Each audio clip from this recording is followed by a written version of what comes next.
Hello, I'm David Chaston with 90 at 9, brought to you by interest.co.nz. This week, get everything you need to know in 90 seconds at 9 o'clock with news Chinese debt distortions are spreading. But first in the US, data on their labour market, retail sales and industrial production all suggest their economy regained momentum at the start of the second quarter. But expectations of a sharp rebound seem unlikely as their goods trade deficit rose 3.8% to $68 billion in April, and there was a drop in exports.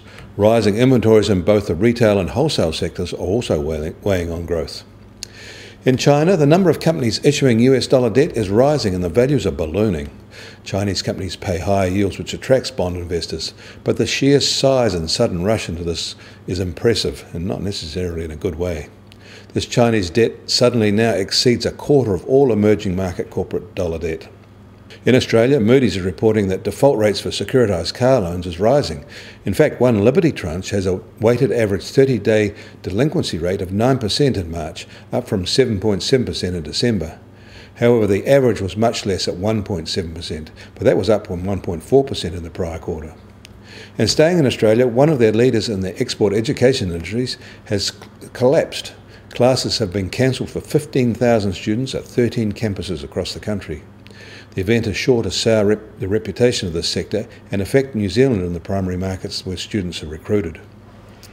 And there is big trouble in the Melbourne apartment market. Chinese investors are pulling out, accentuating the downturn.